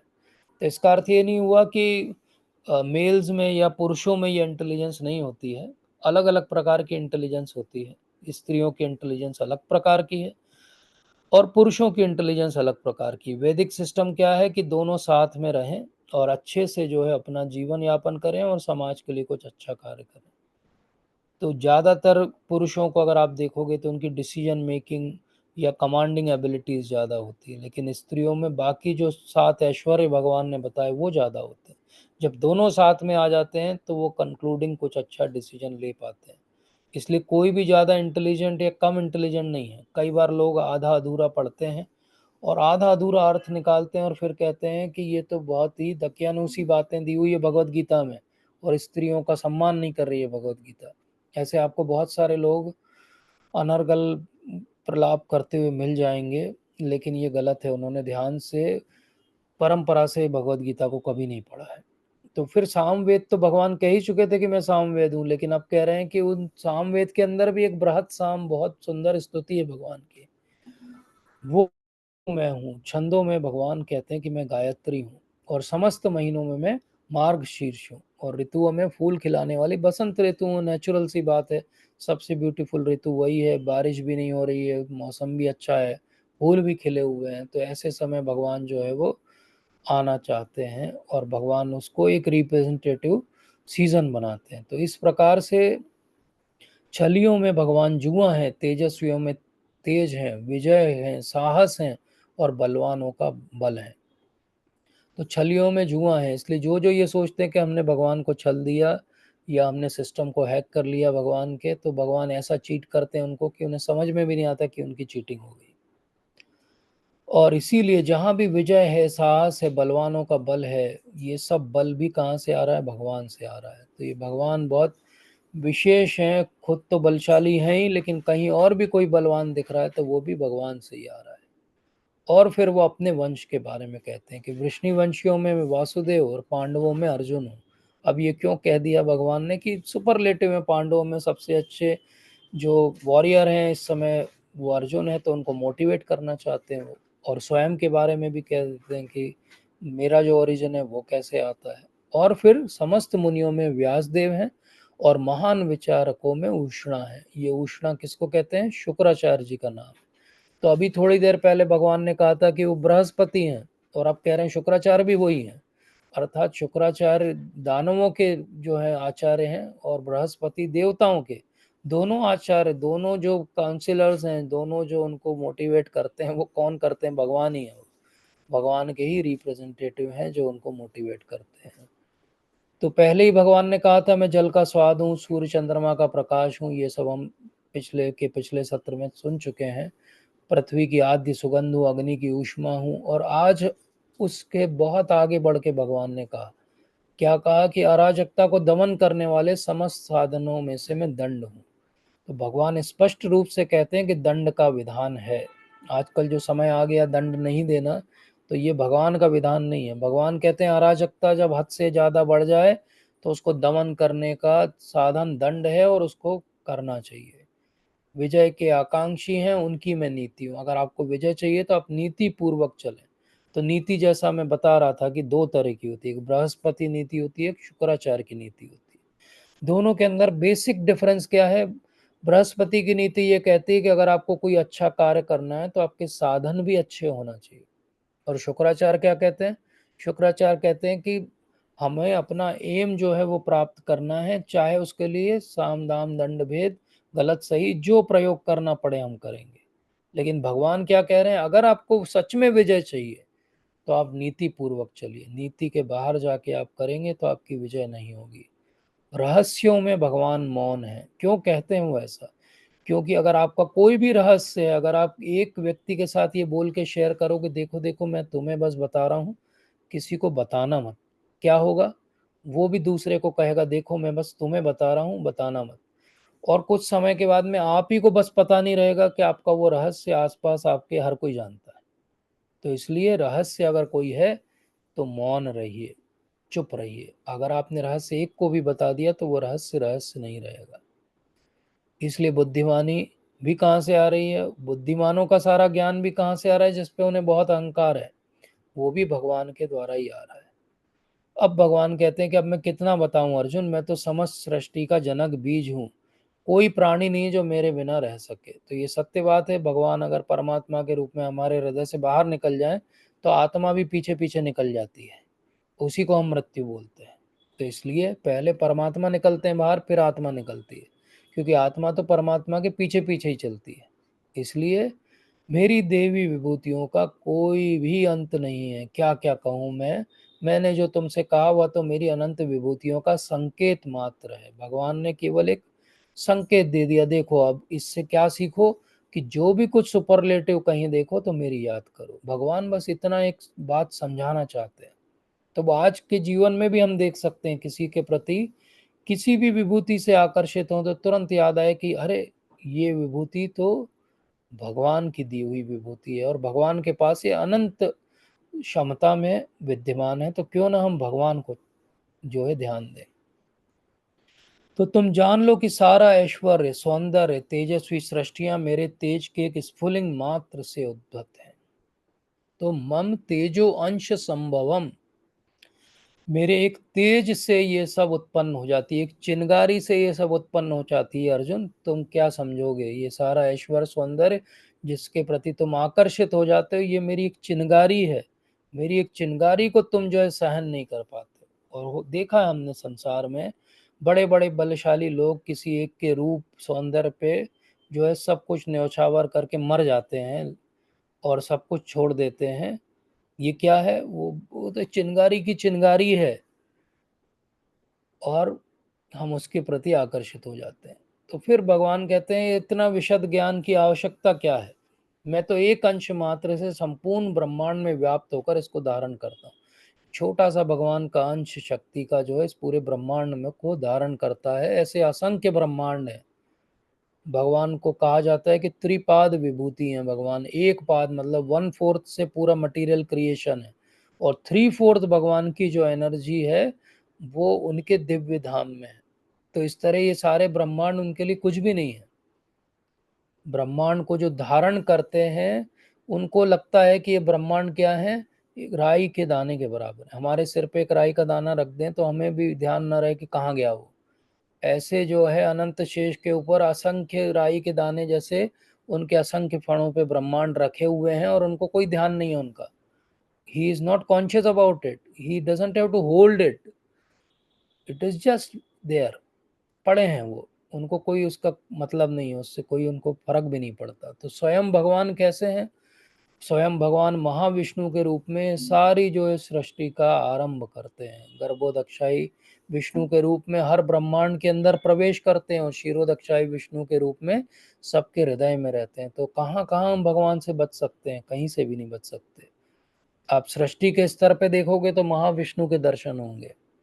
आप एक ब्रह्मांड में देखोगे तो आपको सुंदर गर्भोदक्षाई विष्णु के दर्शन होंगे और उनकी नाभि से एक नाल निकलती हुई और कमल पे आसीन ब्रह्मा जी दिखाई देंगे। और अगर आपने अपने हृदय में झांकना सीख लिया तो आपको वहां पे परमात्मा के दर्शन हो जाएंगे।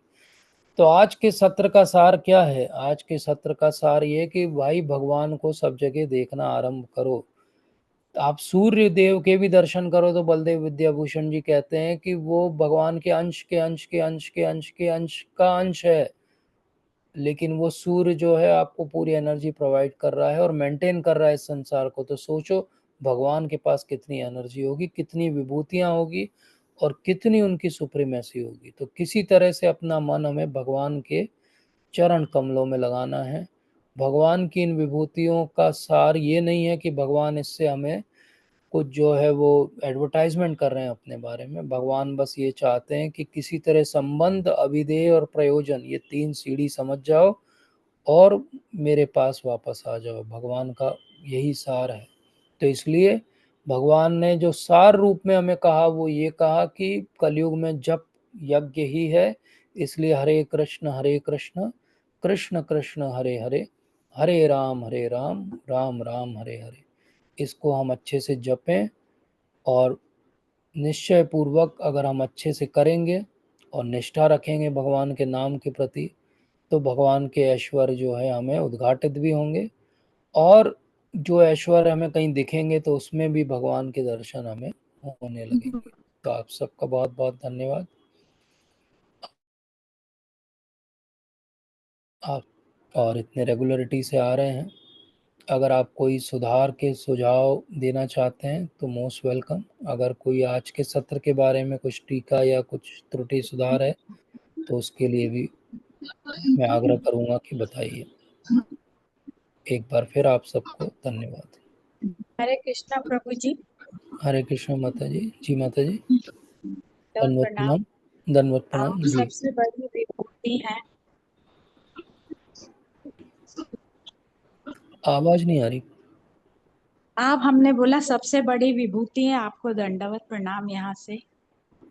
नहीं नहीं, मैं विभूति नहीं हूँ माता जी। बिल्कुल बिल्कुल, कुछ स्पेशल जिसमें रहता है। अभी आपने बताया ना। आप इतने अच्छे से विवेचन कर रहे हैं हम लोगों के लिए, इतना अपना इम्पोर्टेंट टाइम निकाल के, इतने बिजी शेड्यूल से। इसलिए ये भी तो आप विभूति ही हैं हमारे लिए प्रभु जी। नहीं नहीं माता जी, गीता। प्रभुपाद की जय। प्रभुपाद विभूति हैं, हम लोग तो बस रिपीट कर रहे हैं। और केवल मैं अपनी बात करूं तो मैं केवल सच में रिपीट ही कर रहा हूं, मैं पालन कुछ नहीं कर रहा हूं।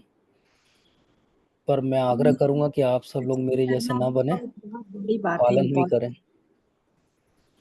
हरे कृष्ण हरे हरे कृष्ण, कृष्ण माता बहुत। जी। थैंक यू माता जी। शिला प्रभुपाद की जय। हरे कृष्ण प्रभु जी, धन्यवाद प्रणाम जी प्रभु जी।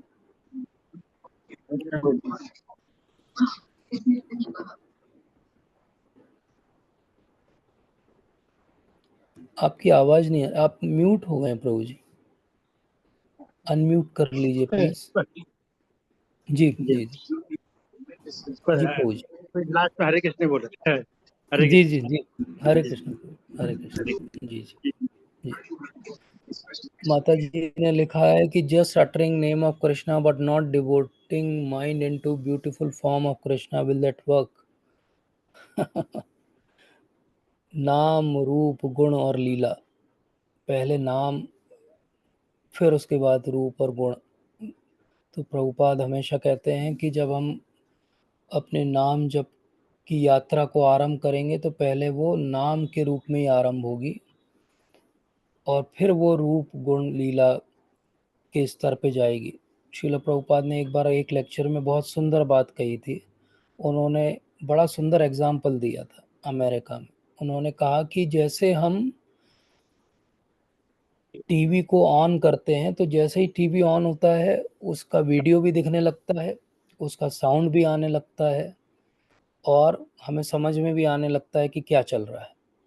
बोले इसी प्रकार से जो शुद्ध भक्ति के स्तर पे, शुद्ध नाम के स्तर पे होता है, वो जब नाम जप आरंभ करता है तो उसके नाम लेने की आरंभ होने से और माला झोली में हाथ डालने से ही ऐसा हो जाता है जैसे वो रिमोट दबा और पिक्चर भी आ गई, वीडियो भी आ गया, साउंड भी आ गया, समझ में भी आ गया। तो जो महान भक्त होते हैं वो इस प्रकार से नाम जप करते हैं। नाम जप उनके लिए भगवान की लीला में प्रवेश का साधन है। लेकिन जब हम भक्ति के आरंभिक स्तर पे हैं और जब हम धीरे धीरे नाम जप में अपनी जो है निष्ठा, रुचि, आसक्ति जागृत कर रहे हैं, तो उस समय नेचुरली हमारे साथ ऐसा नहीं होगा क्योंकि अभी हमारा रिमोट फंक्शनिंग हुआ नहीं है।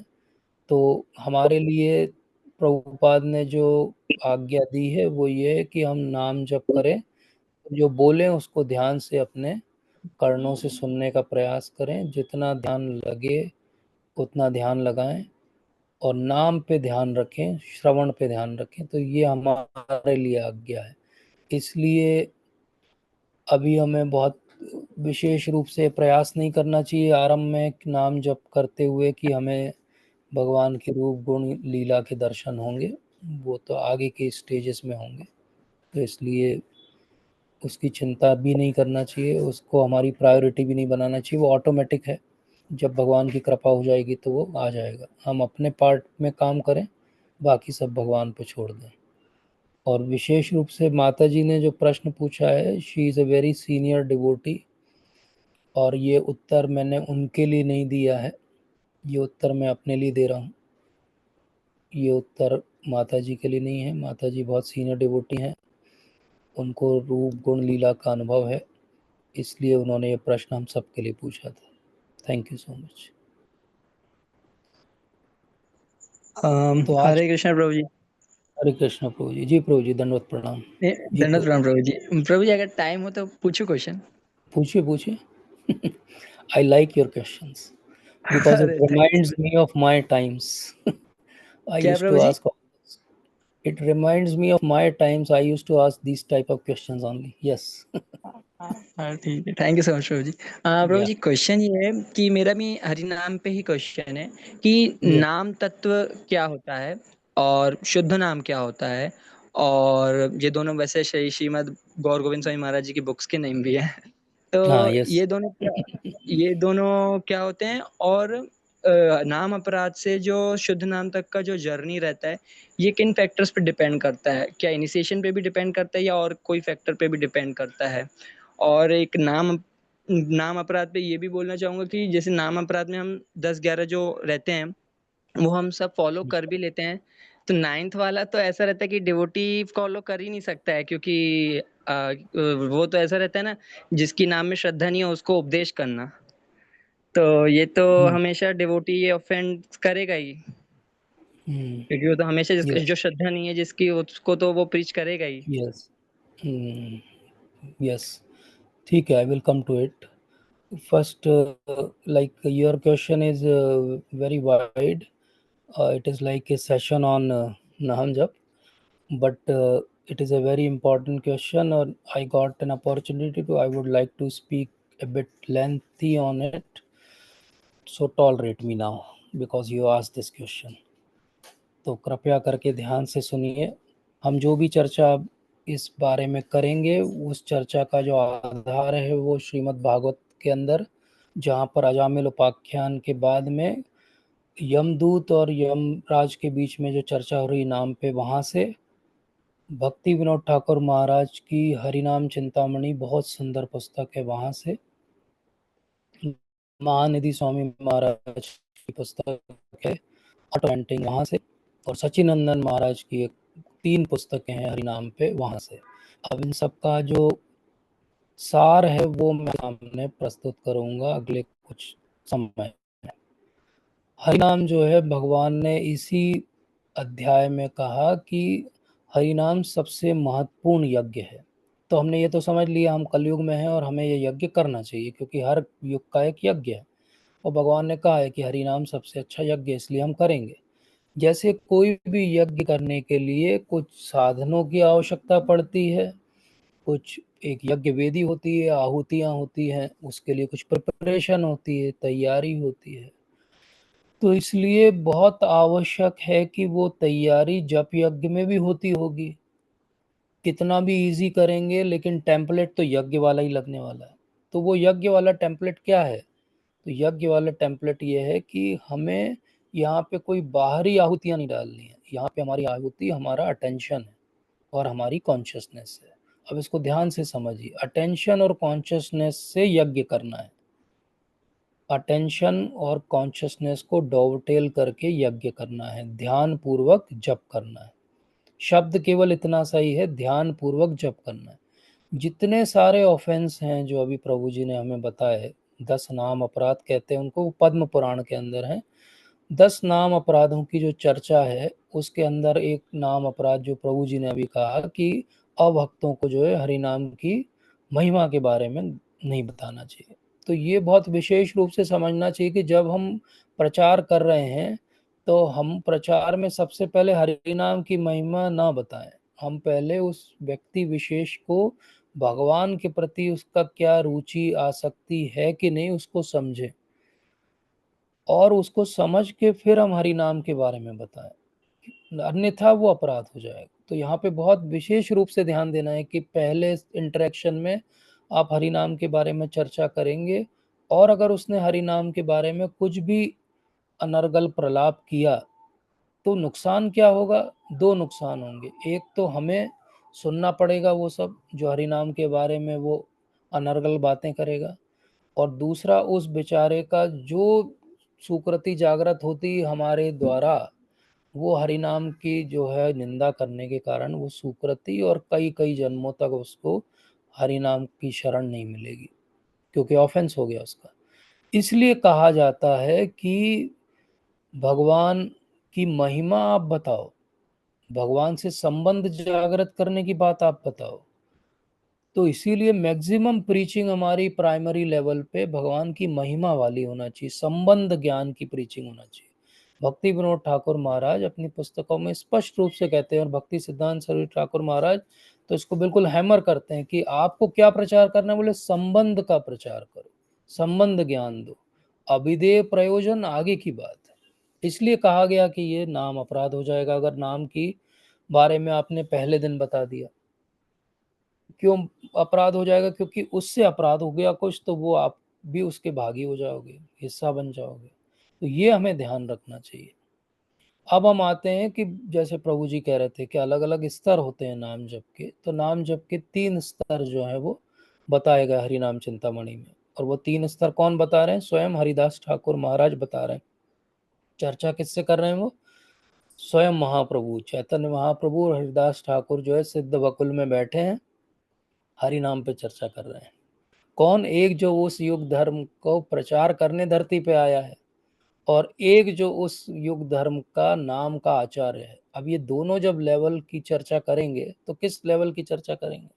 2 न्यूक्लियर साइंटिस्ट बैठ जाएं और बात करेंगे तो किस लेवल की चर्चा होगी? आप इमेजिन करो, 2 ग्रेट मैथमेटिशियन बैठ जाएं, 2 चेस के ग्रैंड मास्टर साथ में बैठ जाएं, 2 बड़े सर्जन बैठ जाएं एक साथ, तो क्या चर्चा होगी? जिस बात के वो विशेषज्ञ हैं उसी की चर्चा होगी। और प्रश्न कौन पूछ रहा है? महाप्रभु इस बार प्रश्न पूछ रहे हैं, और उत्तर कौन दे रहा है? हरिदास ठाकुर। तो वो कहते हैं कि नाम जो है 3 स्तर पे लिया जा सकता है। एक नाम अपराध के स्तर पे लिया जा सकता है, एक नाम आभास के स्तर पे लिया जा सकता है, और एक शुद्ध नाम के स्तर पे लिया जा सकता है। अब बोले ये नाम अपराध और नाम आभास के बीच क्या अंतर है? पता है अंतर क्या है? भक्ति विनोद ठाकुर महाराज अपनी टीका में लिखते हैं कि अंतर केवल इतना है कि आपको नाम की महिमा पता है कि नहीं पता है। बोले इतना अंतर है? बोले हाँ। कैसे इतना अंतर है? बोले अगर आपको नाम की महिमा पता होगी और आप नाम की महिमा जानते बूझते नाम के प्रति कुछ गड़बड़ी करोगे, तो वो क्या हो गया? वो नाम अपराध हो गया। हम जब शुरू में नाम प्रभु के बारे में सुनते हैं और नाम लेना आरंभ करते, तो हम सबका अनुभव बहुत अच्छा रहता है, बहुत अच्छे अनुभव होते हैं। हमें लगता है कि इससे सुपरलेटिव तो आज तक जीवन में कुछ नहीं मिला। उसके 2 कारण होते हैं। एक, भगवान विशेष कृपा करते हैं उस समय हमारे ऊपर, तो इसलिए वो विशेष अनुभव देते हैं। और दूसरा, उस समय हमें नाम की बारे में बहुत ज़्यादा जानकारी नहीं है, इसलिए हमसे वो अपराध जो है, अनजाने अगर होते भी हैं तो नाम प्रभु उनको जो है क्षमा कर देते। तो वो हमारी स्तर कहाँ पे चालू होती है? टेक्निकली बोलें अगर उसके लिए, तो वो नाम आभास का स्तर था, क्योंकि अपराध के बारे में ज़्यादा जानकारी नहीं थी। अपराध ज़्यादा हुए भी नहीं थे क्योंकि अभी मौका ही नहीं मिला भक्तों से मिलने का। जब हम भक्तों के समाज में आते हैं अपनी माला झोली लेके, और फिर हर तरह के भक्त हमें दिखाई देते हैं, फिर हमारा जो क्रिटिकल माइंड है वो प्रोसेसिंग चालू करता है। हर आदमी के अंदर हमें गुण दोष दिखते हैं। गुण तो कम ही दिखते हैं, दोष ज़्यादा दिखते हैं।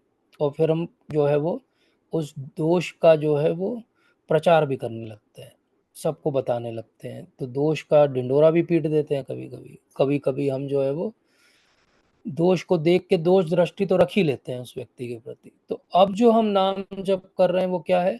वो वैष्णव के प्रति अपराध के साथ किया हुआ नाम जप, वो नाम प्रभु के प्रति अपराध के साथ किया हुआ नाम जप जो है वो नाम अपराध को जन्म देता है। तो नाम अपराध से शुद्ध नाम की यात्रा जो प्रभु जी पूछ रहे हैं वो क्या है? वो केवल इतनी है कि मेरे से ये 10 नाम अपराध जो है वो बचत हो जाए, मेरे से ना हो। तो उसका सबसे सरल तरीका बोले क्या है?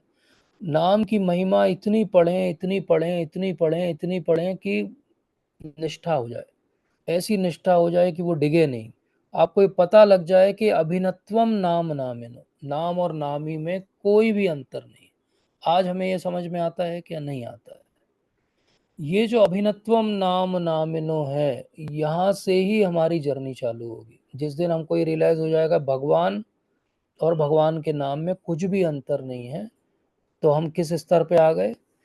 उसको ऐसे समझते हैं जैसे अगर किसी दिन आप सुबह जल्दी उठ जाओ और छत पे जाओ और देखो जब सनराइज होने वाला हो, तो आपको ऐसे ही रैंडमली देख के पता लग जाएगा कि सनराइज किस डायरेक्शन से होने वाला है। क्यों? क्योंकि सनराइज के पहले ही आपको वहाँ का आसमान का कलर जो है वो अलग दिखाई देगा। आप बोल दोगे इधर से ही जो है सूर्योदय होगा, और उधर से ही सच में सूर्योदय होगा। सूर्य कैसे निकलेंगे? सूर्य भगवान धीरे धीरे निकलेंगे, पहले प्रकाश फैलेगा, अंधकार जो है समाप्त होगा। ये नाम आभास है। आभास हो जाता है कि सूर्य यहाँ से निकलेगा, ऐसे ही हमें आभास होने लगता है धीरे धीरे कि हाँ मेरे अपराध कम होते जा रहे हैं, मैं अब कॉन्शियसली नाम ले पा रहा हूँ।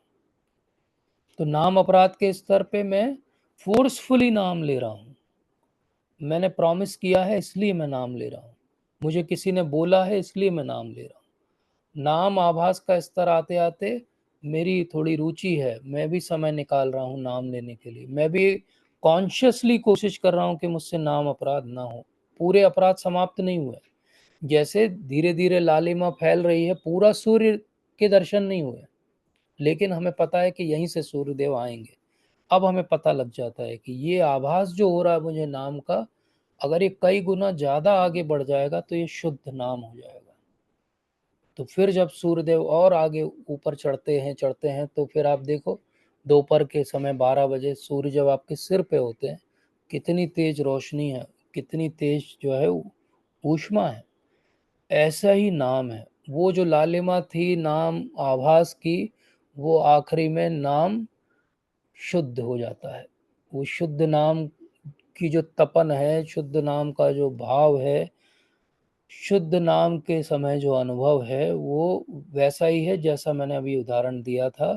प्रभुपाद ने कहा कि टीवी का जैसे ही रिमोट का बटन ऑन किया, पिक्चर भी आ गई, लाइट भी आ गई, साउंड भी आ गया, समझ में भी आ गया। तो वो है शुद्ध नाम। तो शुद्ध नाम के स्तर पे आना, ऐसा समझिए कि नाम अपराध से नाम आभास तक आना हमारे प्रयास हैं। वो हमारे प्रयास से जब हम समझ लें कि अभिनत्वम नाम नामिनो, तो काम हो गया, उतने पे हम नाम आभास पे आ जाते हैं। लेकिन नाम आभास से शुद्ध नाम पे आना, उसकी चाबी हमारे पास नहीं है, उसकी चाबी भगवान ने अपने पास रखी है। क्यों? क्योंकि अभी हम थ्योरेटिकल लेवल पे अभिनत्वम नाम नामिनो है, शुद्ध नाम में प्रैक्टिकल लेवल पे अभिनत्वम नाम नामिनो होगा। नाम रूप गुण लीला का प्रकाश आपको फैल जाएगा। भगवान सबको वो दर्शन नहीं देंगे, भगवान वो दर्शन विशेष भक्तों के लिए ऊपर विशेष कृपा करने के लिए। तो सच्चिदानंद महाराज हमेशा अपनी पुस्तक में समझाते हैं कि ऐसा दरवाजे हैं, एक एक खुलेंगे, कुछ दरवाजे की चाबी आपके हाथ में है, गुरु महाराज के हाथ में है। आखिरी जो दरवाजा है शुद्ध नाम का, उसकी चाबी बाहर से है ही नहीं, उसमें की होल ही नहीं है, उसका जो लैच है वो अंदर से बस खुलता है, और वो भगवान का सैंक्टम सैंक्टोरम, जिसको हम गर्भगृह कहते हैं। तो शुद्ध नाम तक पहुंचना कैसा है? भगवान के दर्शन करने के लिए मंदिर की सीढ़ियां चढ़ी, मंदिर के सीढ़ियां चढ़ के आप जो है जो नाट्य मंडप होता है उसमें आए, और फिर गर्भगृह में प्रवेश कर गए। तो जैसे गर्भगृह में मंदिर के सबको प्रवेश करने की जो है आज़ादी नहीं है, वैसे ही शुद्ध नाम भी सबको नहीं मिलेगा, क्योंकि वो आखिरी जो गेट है गर्भगृह का, उसकी चाबी अंदर से खुलती है, और वो केवल भगवान के हाथ में। तो हम कई बार जब सुनते हैं कि नाम अपराध, नाम आभास, शुद्ध नाम, 3 सीढ़ी हमको चढ़नी है, तो हम टिपिकल जो है मैनेजमेंट स्टूडेंट टाइप सोचते हैं, अच्छा 3 सीढ़ी, इतने दिन, ऐसे घंटे, ऐसा करूं मैं, ये कर लूं, टिक टिक टिक टिक टिक टिक, चलो अभी शुद्ध नाम स्टार्ट। तो भगवान किसी के नौकर नहीं है, और नाम प्रभु भी किसी के नौकर नहीं है। आप कितने टिक लगा लो, कितनी आप जो है वो जुगत भिड़ा लो, अगर भाव जागृत नहीं होगा तो वो अंदर से चाबी नहीं खुलेगी। जिस दिन भाव जागृत हो जाएगा, उस दिन आपको सोचना भी नहीं पड़ेगा। मैनेजमेंट से भगवान प्रसन्न नहीं होते, मतलब मेरा है कि मैनेजमेंट के रूल लगा के आप भगवान को खरीद नहीं सकते। भगवान तो प्रेम भाव से प्रसन्न होते हैं, वो आप कौन सी कैसी एक सेवा कर दो उनकी, और वो प्रसन्न हो जाए और आपको शुद्ध नाम का जो है अनुभव दे दें, आपको नाम आवाज का अनुभव दे दें। तो हमारे हाथ में क्या है? भक्ति विनोद ठाकुर महाराज हमको बहुत अच्छी एक आशा की किरण देते हैं। वो कहते हैं कि हमारे हाथ में ये है कि हम जो है नाम आवाज तक आ सकते हैं। और इसीलिए प्रभुपाद कितने जीनियस हैं कि उन्होंने जो मॉर्निंग प्रोग्राम बनाया, उसमें नाम जप के पहले मंदिर में हमेशा क्या किया जाता है? 2 बातें की जाती है। एक, ये सारे जो 10 नाम अपराध हैं इनको पढ़ा जाता है, चाहे अंग्रेजी में चाहे हिंदी में, उसके संस्कृत के श्लोक भी हैं चाहे उसमें। और उसके बाद क्या किया जाता है, शिक्षा अष्टकम पढ़ा जाता है। नाम आभास से शुद्ध नाम आने की जो चाबी खुलेगी अंदर से, उसके लिए हमारे स्तर पे जो हमको तैयारी करनी है वो शिक्षा अष्टकम में दी हुई है, कुछ और नहीं करना है।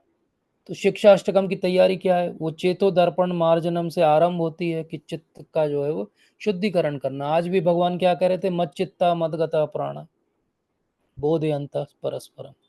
और धीरे धीरे धीरे धीरे वो श्रेय कैरव चंद्रिका वितरणम विद्या वधु जीवनम आनंदाम बुद्धिवर्धनम। तो ऐसे 8 जो है चेंजेस आपके हृदय में नाम से हो जाएंगे। उसके बाद क्या आएगा, बोले वो आखिरी में ऐसा स्तर आ जाएगा कि महाप्रभु कहते हैं कि भगवान आप लंपट से लंपट ही क्यों ना हो जाओ, आप मुझे अपने पैरों से ठोकर मार मार के भगाने का भी प्रयास कर लो, लेकिन मैं कहीं नहीं जाऊंगा, चिपक जाऊंगा आपसे बिल्कुल। मुझे और कुछ चाहिए ही नहीं, मुझे केवल आप चाहिए। ये भाव जिस दिन आ जाए नाम प्रभु के प्रति, क्योंकि अभिनत्वम नाम नामिनो, तो वो शुद्ध नाम है।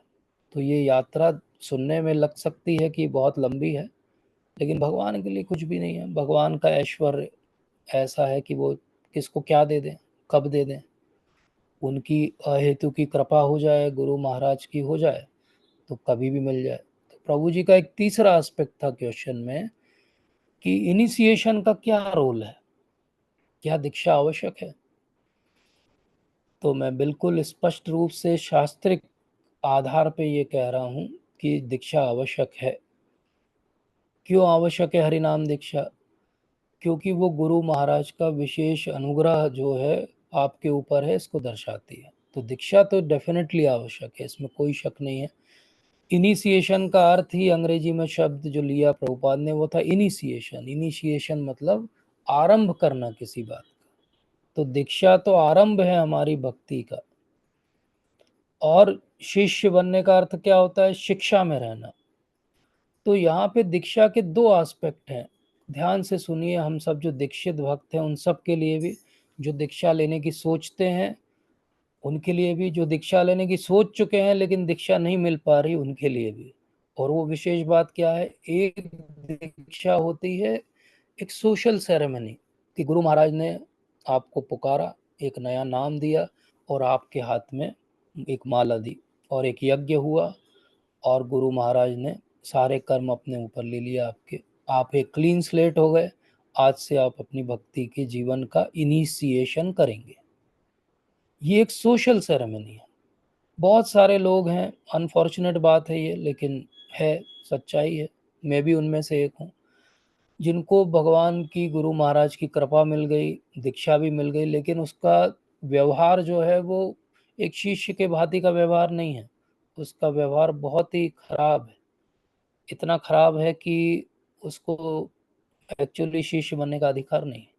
लेकिन गुरु महाराज ने कृपा करके अगर शिष्यत्व दे दिया है, तो उससे जो अब अपराध हो रहे हैं वो गुरु महाराज के पास जाते हैं। कितनी कठिन बात है ये सोचना भी कि हमारे अपराध का भागी जो है गुरु महाराज बनेंगे। तो जब गुरु महाराज हमारे अपराध को लेंगे अपने ऊपर, तो हमें बहुत केयरफुल रहना पड़ेगा।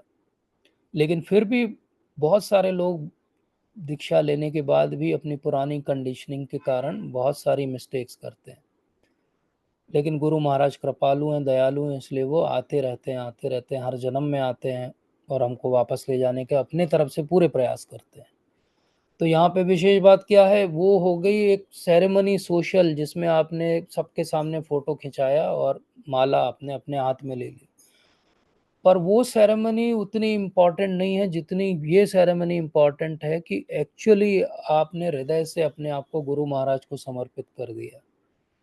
और गुरु महाराज आपको जानते हैं, कई जन्मों से जानते हैं, इसलिए गुरु महाराज ने आपको स्वीकार कर लिया, इसमें कोई भी शंका नहीं करना चाहिए। इसके बाद जो बचता है वो बाहर की सेरेमनी है, वो एक फॉर्मेलिटी है, वो हो पाएगी तो होगी, इस जन्म में ना भी हो पाए तो हमारे गुरु तो एक ही हैं, वही रहेंगे। ये हमें दृढ़ता जो है जीवन में रखनी चाहिए। हम गुरु नहीं बदल सकते, हम गुरु कोई फैशन में नहीं है कि जो ज़्यादा फेमस है वो हमारे गुरु हैं। गुरु एक हृदय की बात है। इसलिए हरिनाम करने में गुरु महाराज के प्रति निष्ठा होना बहुत आवश्यक है। वो निष्ठा का एक बाह्य स्वरूप जो है वो इनिशिएशन की प्रोसेस है, मतलब कि एक सोशल एक्टिविटी है, और एक जो है हृदय से जो है समर्पित होना है, जो कि आपके और गुरु महाराज के बीच की बात है। तो सोशल पार्ट हुआ हो या नहीं हुआ, और हृदय से अगर हमने समर्पित कर दिया गुरु महाराज को, तो that is also as good as initiation, and it will help us in improving our chanting. So this is my brief submission for your questions. You have any queries, or you are happy with this? Thank you so much, Prabhuji, for revealing the opulence of Harinam and mercy of Srila Prabhupada. Thank you so much, Prabhuji. Thank you very much. I'm satisfied. Thank you, Prabhuji. If you are satisfied, everybody is satisfied. Thank you so much. Hare Krishna. हरे कृष्णा, धन्यवाद प्रणाम प्रभु जी। दंडवत प्रणाम। तो आप सभी का बहुत बहुत धन्यवाद। वांछा कल्पतरुभ्यश्च कृपा सिन्धुभ्यश्च पतितानां पावनेभ्यो वैष्णवेभ्यो नमः। श्रील प्रभुपाद की जय। श्रीमद् भगवद गीता की जय। हरे कृष्णा। हरे कृष्णा प्रभु।